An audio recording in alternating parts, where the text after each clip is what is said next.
Next one is W/V%. W/V के weight by volume percentage of solute.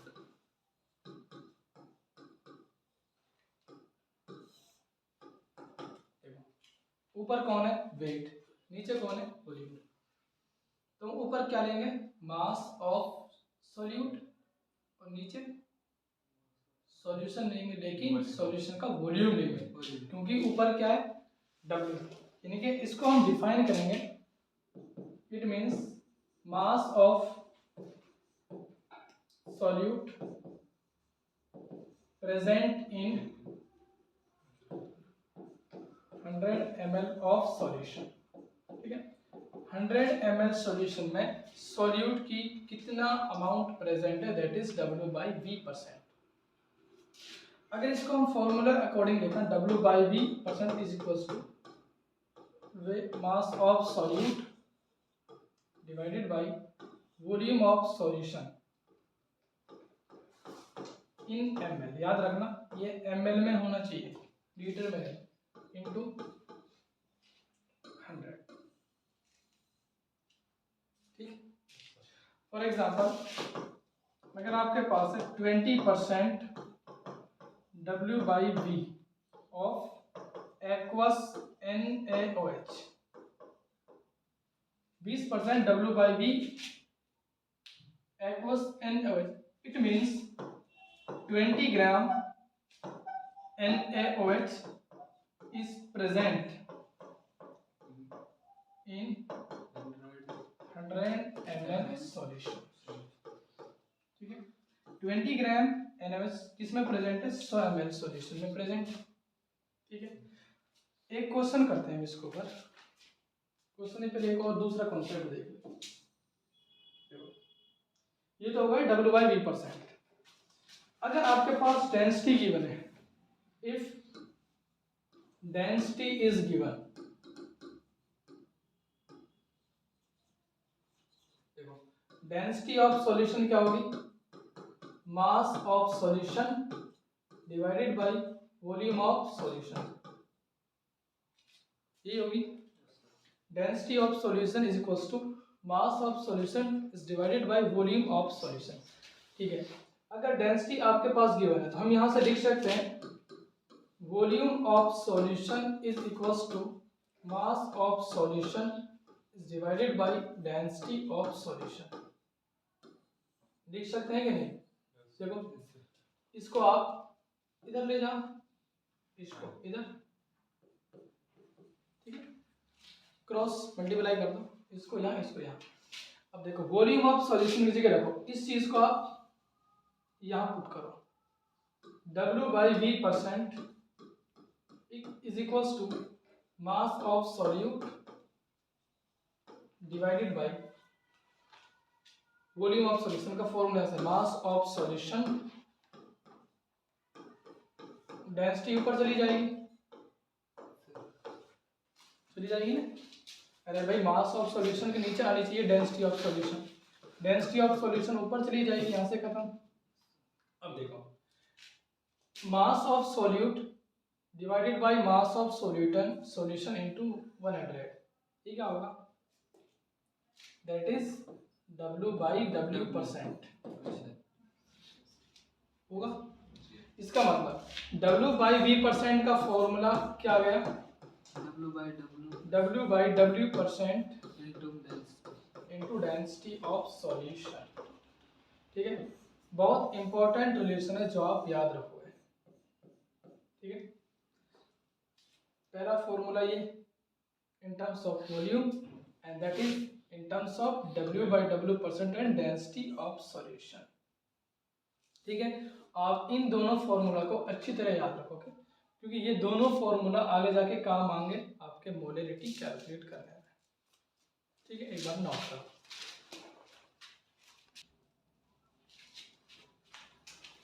Next one is volume percentage, V/V% of solute.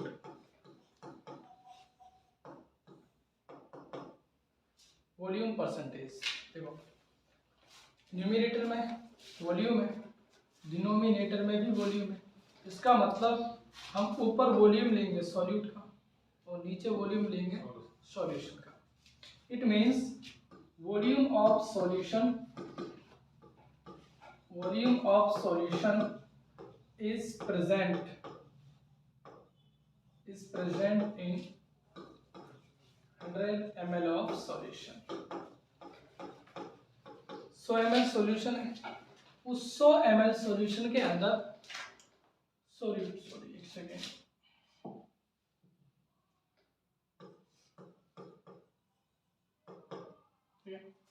100 ml solution के अंदर solute का कितना volume present है, that is the V by V percentage of solute. अगर इसको हम formula की टर्म में लिखना चाहें तो V by V percent is equals to volume of solute divided by volume of solution, याद रखना ml में है, इनटू 100। फॉर एग्जांपल अगर आपके पास कोई लिखा हुआ है कि ठीक है 40% V by V aqueous ethanol, 40% V by V, 40% V by V, it means that 40 ml of ethanol is present in 100 ml of water. Aqueous है ना, एक्वस मतलब सॉल्वेंट, यहाँ पर वाटर होगा। इसका मतलब है 40 ml ethanol present in 100 ml। Okay, तो तीन कॉन्सेंट्रेशन कंप्लीट है, W by W percentage, W by V percentage and last one is V by V। अब हम शुरू करने जा रहे हैं बहुत ही इंपॉर्टेंट कॉन्सेंट्रेशन टर्म जिसका नाम है मोलरिटी। ठीक है, मोलरिटी को हम कैपिटल M से डिनोट करते हैं, कैपिटल M से। मोलरिटी की जो आप सबसे पहले डेफिनेशन याद रखोगे, that is the number of moles of solute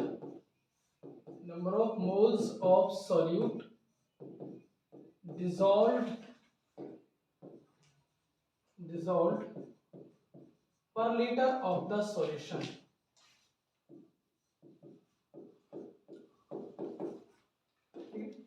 it means इनके 1 लीटर सॉल्यूशन के अंदर सॉल्यूट के कितने मोल्स प्रेजेंट है, इसी चीज को मोलरिटी बोलते हैं।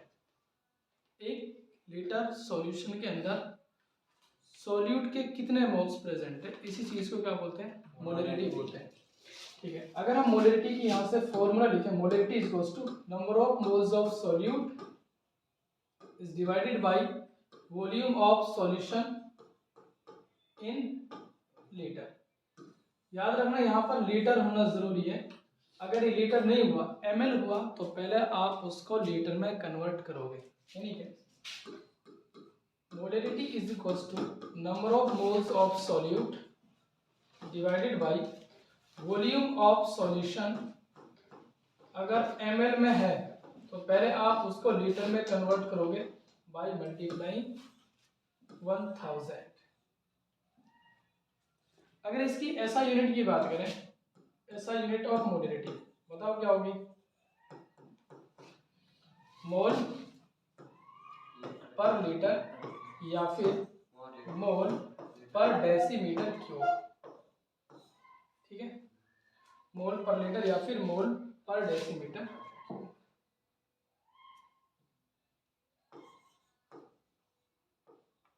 ठीक, मोल पर लीटर या फिर मोल पर डेसीमीटर क्यूब, यानी कि 1 लीटर 1 डेसीमीटर क्यूब के बराबर होता है।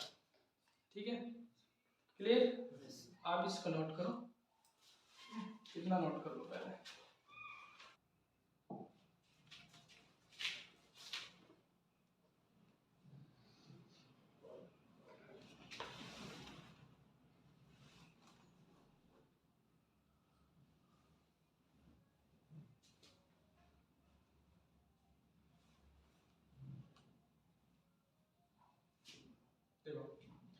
ये जो डेफिनेशन है और ये जो फॉर्मूला, ये क्या सदाबहार डेफिनेशन है, सदाबहार।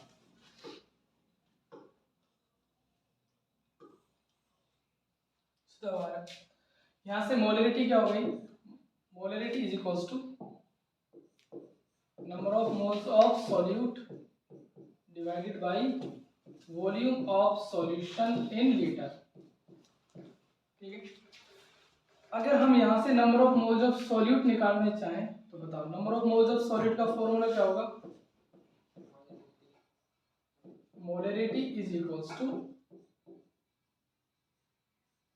Number of moles is equals molarity into volume of solution in litre. याद रखना, ये जो number of moles of solute का फॉर्मूला बहुत ही इंपॉर्टेंट और बहुत जगह काम आने वाला है। ठीक है, ये नहीं है। एक तो number of moles of solute निकालने का तरीका ये है, दूसरा number of moles of solute निकालने का तरीका बताओ क्या है, given mass divided by molar mass, given mass divided by molar मास। किसका है, सॉल्यूट का। गिवन मास ऑफ सॉल्यूट यानी इसे हम रिप्रेजेंट करेंगे W सॉल्यूट से, और इसको हम रिप्रेजेंट करेंगे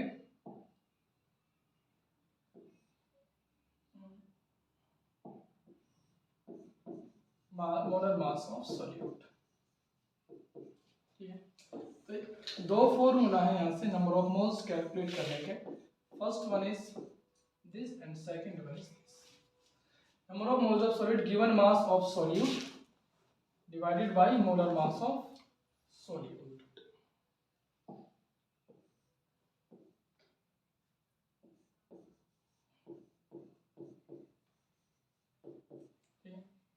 इन दोनों को एक बार यूज करके देखते हैं। ठीक है, आप एक क्वेश्चन लिखो, क्वेश्चन लिखो।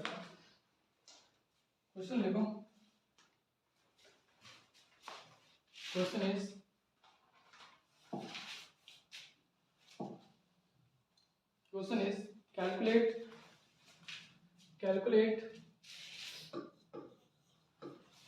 calculate molarity of solution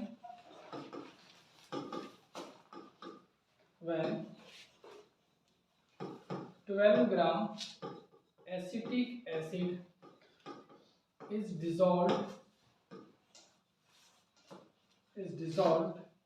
in 250 ml of H2O।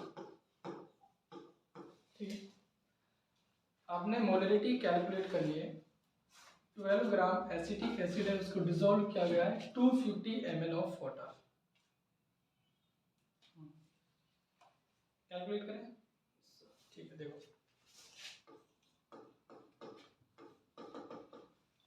यहां से आपके पास गिवन है मास ऑफ सॉल्यूट, गिवन मास कितना है 12 ग्राम,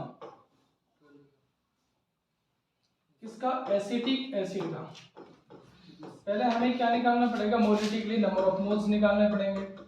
ठीक है, number of moles of solute, उसके बाद volume of solution in litre, ये चाहिए। तो सबसे पहले हमारा फोकस होगा number of moles of solute calculate करने का। Number of moles of solute कैसे कैलकुलेट करेंगे, given mass divided by molar mass.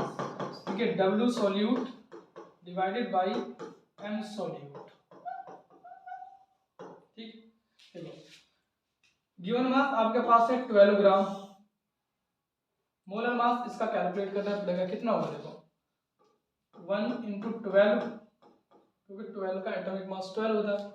Carbon का, हाइड्रोजन 3 गुणा 1 प्लस कार्बन 1 इंटू 12 प्लस 2 यहाँ पर ऑक्सीजन है 2 इंटू 16 प्लस 1 इंटू 1। फिर हाइड्रोजन का एटॉमिक मास 1 होता है, कार्बन का 12 होता है। ठीक है, कार्बन का 12 होता है, और अब इसको कैलकुलेट करें कितना आएगा, हमें देगा 12 15 16 16 60 आएगा, 60 यहाँ पर 12 divided by 60, number of moles आ गए। लेकिन हमें कैलकुलेट करनी है मोलरिटी, तो कैसे करोगे? Molarity is equals to number of moles 12 by 60, volume कितना है 250, ये किस में ml में, हमें किस में चाहिए लीटर में। कैंसिल आउट करो 4 टाइम्स, इसे करो 15 टाइम्स 4 और ये क्या आएगा 5, क्या आता है 0.8, ठीक है 0.8 आएगा यूनिट मोल्स पर लीटर। आप इसको सिंपल मोलर भी बोलते हैं, 0.8 मोलर भी बोल सकते हो।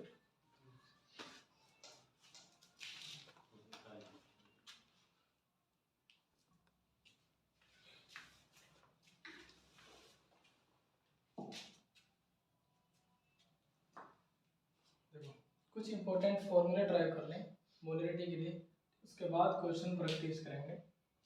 तो अगर आपके पास डेंसिटी गिवन है, if density is given, density is given, तो उस केस में क्या होगा? डेंसिटी ऑफ सॉल्यूशन क्या होगा? Density of solution is equals to mass of solution divided by volume of solution, ये होगा सर। अगर हम यहाँ से वॉल्यूम ऑफ सॉल्यूशन कैलकुलेट करें तो कितना आएगा? मास of solution divided by density of solution आएगा, ठीक है। अगर डेंसिटी ऑफ सॉल्यूशन गिवन है और मास ऑफ सॉल्यूशन गिवन है तो आप लगाए हुए वॉल्यूम ऑफ सॉल्यूशन यहाँ से कैलकुलेट करोगे। देखो मोलिटी का फॉर्मूला क्या होता है? Number of moles of solute divided by volume of solution. Volume of solution आप यहाँ से पुट करोगे, ये क्या आएगा? मास of solution into density of solution, यही आएगा, ठीक है हाँ यही आएगा। उसके बाद नंबर ऑफ मोल्स को कैसे कैलकुलेट कर सकते हैं? गिवन मास बाय मोलर मास, ठीक है। तो number of moles of solute लिख सकते हैं गिवन मास, यानी given mass of solute divided bye given mass of solution into given mass upon molar mass of solute into density of solution. देखो ये हो गया, इसको देखो, इसको मास of solute upon mass of solution, ये देखो। दूसरी चीज और, अगर यहाँ पर आप वॉल्यूम जो ml में है, वॉल्यूम क्या ml में, अगर वॉल्यूम ml में है यहाँ पर, इसको हम क्या करेंगे बताओ? लीटर में कन्वर्ट करेंगे, ठीक है हाँ। अगर वॉल्यूम ml में है तो हम क्या करेंगे? इसको लीटर में कन्वर्ट करेंगे। लीटर में कन्वर्ट कैसे करोगे आप? 1000 से मल्टीप्लाई करके उसी केस में करोगे अगर आपका वॉल्यूम ml में। अगर लीटर में तो ऐसे ही चलेगा, कोई प्रॉब्लम नहीं है, ठीक है। देखो अब मास of solute divided by mass of solution, इस चीज को मैं ऐसे लिख सकता हूँ, इस चीज को देखो ऐसे लिखो, इस चीज को, वही बात है, यानी कि मास of solute divided by mass of solution into 100, ये क्या हो गया? W बाई W% हो गया, W बाई W%। फॉर्मूला क्या बन गया यहाँ से?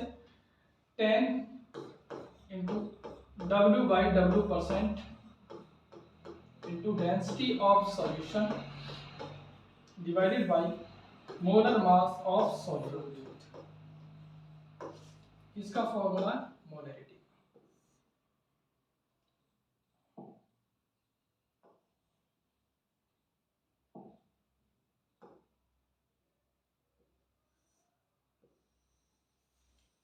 ठीक है, नया formula in terms of W by W% and density of solution. अब आपके दिमाग में तुरंत ये चीज फोकस करनी चाहिए, अगर आपके लिए क्वेश्चन में W बाई W% गिवन है तो आपके दिमाग में ये चीज होनी चाहिए कि हम मोलरिटी कैलकुलेट कर सकते हैं। आई बात समझ में। अगर W/W% है तो हम मोलरिटी कैलकुलेट कर सकते हैं, कोई प्रॉब्लम नहीं है। तो ये नया फॉर्मूला है मोलरिटी का in terms of W/W% and density of solution. ठीक है, आप इसे पहले कॉपी करो, उसके बाद दूसरा फॉर्मूला देखते हैं। W/W% into density of solution, इसको क्या बोलते हैं, इसको बताओ क्या बोलते हैं। W/V%। W/W% into density of solution को हम बोलते हैं W/V%। यानी कि यहाँ से एक नया फॉर्मूला और आ गया मोलरिटी का। Molarity is equals to 10 into W/V% divided by molar mass of solute.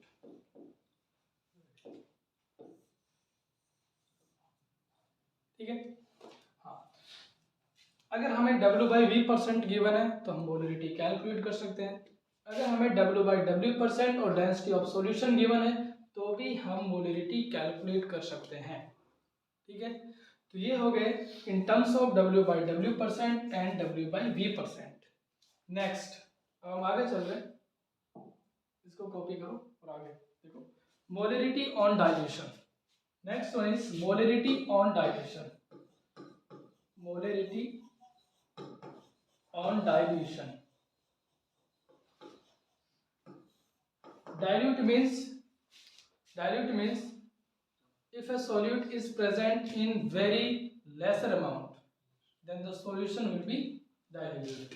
हम बात करें डाइल्यूशन की, तो on dilution means addition of more solvent to the solution। यानी कि हम सॉल्यूशन को डाइल्यूट कर रहे हैं, इसका मतलब सॉल्यूट को तो छेड़ नहीं रहे, किसकी अमाउंट चेंज कर रहे हैं, सॉल्वेंट की। यानी कि on dilution means addition of more solvent, addition of more solvent to solution. जो आपके पास ऑलरेडी प्रिपेयर सॉल्यूशन है उसमें अगर आपने और ज्यादा सॉल्वेंट ऐड कर दिया तो उस केस में जो सॉल्यूशन है वो क्या हो जाएगा, डाइल्यूट हो जाएगा।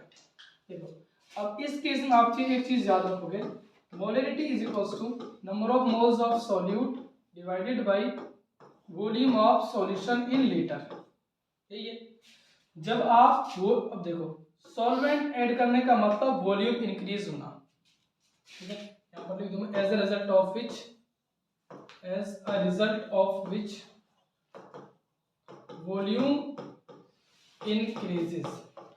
अगर आप सॉल्वेंट ऐड कर रहे हो तो वॉल्यूम इंक्रीज करेगा, अगर वॉल्यूम इंक्रीज करेगा तो मोलरिटी यहाँ पर क्या होगी, डिक्रीज होगी।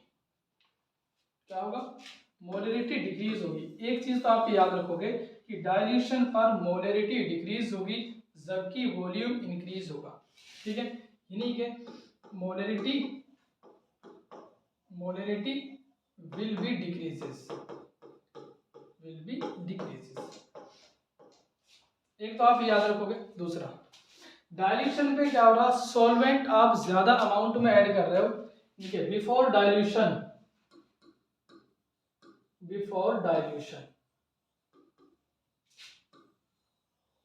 सॉल्यूट प्लस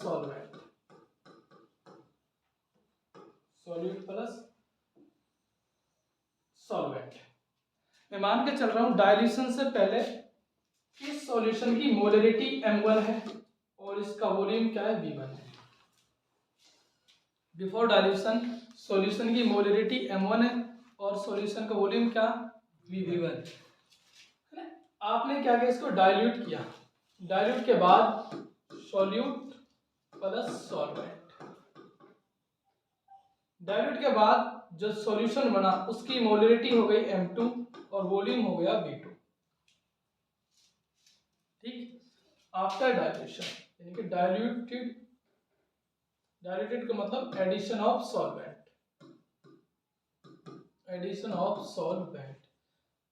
आपने सॉल्वेंट ऐड किया और सॉल्यूशन क्या हो गया, डाइल्यूट हो गया। डाइल्यूट होने के बाद जो नया सॉल्यूशन बना उसकी मोलरिटी m2 है, उसका वॉल्यूम क्या है, v2 है। अब आप मुझे एक चीज बताओ, जब हमने सॉल्यूशन को डाइल्यूट किया है तो कौन सी चीज कांस्टेंट रही होगी, सॉल्वेंट और सॉल्यूट में से जब हमने सॉल्यूशन को डाइल्यूट किया, इन दोनों चीजों में से कौन सी चीज कांस्टेंट रही होगी? सॉल्यूट चेंज है ना, सॉल्यूट तो चेंज ही ना करना, ठीक है। हम क्या कर रहे हैं, ज्यादा सॉल्वेंट ऐड कर रहे हैं। हम किसको चेंज कर रहे हैं? सिर्फ और सिर्फ सॉल्वेंट को चेंज कर रहे हैं, ठीक है। सॉल्वेंट को चेंज कर रहे हैं, ज्यादा सॉल्वेंट ऐड कर रहे हैं, ठीक है। तो क्या सॉल्यूट तो वही होगा, before dilution and after dilution वही होगा ना। इसका मतलब क्या होगा, देखो यानी कि solute, number of moles of solute, number of moles of solute before dilution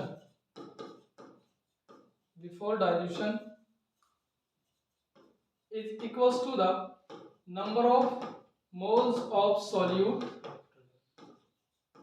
after dilution.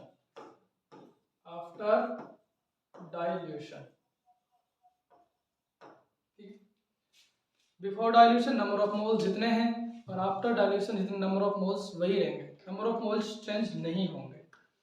अब एक चीज बताओ, नंबर ऑफ मोल्स कैसे कैलकुलेट कर सकते हैं? जो कि यहां से देखो, मोलरिटी अगर हम वॉल्यूम को दोनों को मल्टीप्लाई करते हैं तो नंबर ऑफ मोल्स आएगा। तो बिफोर डाइल्यूशन बताओ, बिफोर डाइल्यूशन मोलरिटी m1 है और वॉल्यूम क्या है? v1, m1 v1, ठीक है। उसके बाद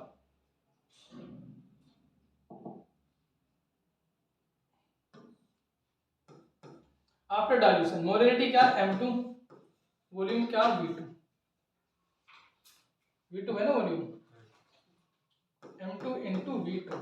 देखो सॉल्यूट की अमाउंट तो कांस्टेंट है, इसलिए हम क्या कर रहे हैं, number of moles of solute निकाल रहे हैं। Number of moles of solute कैसे निकालेंगे? देखो यहां से हम क्या करेंगे, number of moles of solute निकालने के लिए मोलरिटी को वॉल्यूम से मल्टीप्लाई करें तो आ गया number of moles of solute.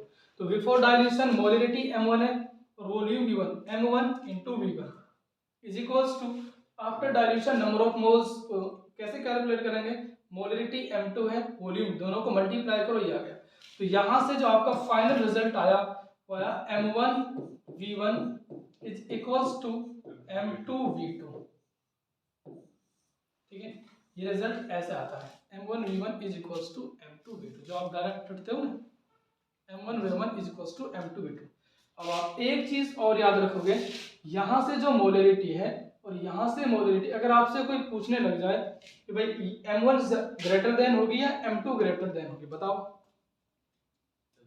m1 greater than होगी या m2 ग्रेटर देन होगी, ठीक है।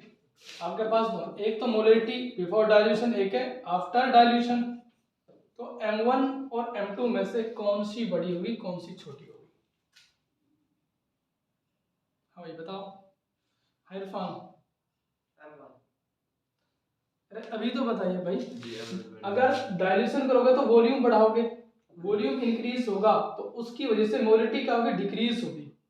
तो वॉल्यूम बढ़ते ये तो मोलरिटी कम हो जाएगी, तो m1 is greater than m2, यानी कि बिफोर डाइल्यूशन मोलरिटी जो होगी वो ज्यादा बड़ी होगी as compare to after dilution. तो बहुत इंपॉर्टेंट चीजें आप दोनों याद रखोगे, m1 is greater than m2 and m1 v1 is equals to m2 v2। अब इसको हम अप्लाई करना सीखते हैं, ठीक है। क्वेश्चन प्रैक्टिस करके आप ये कॉपी करो।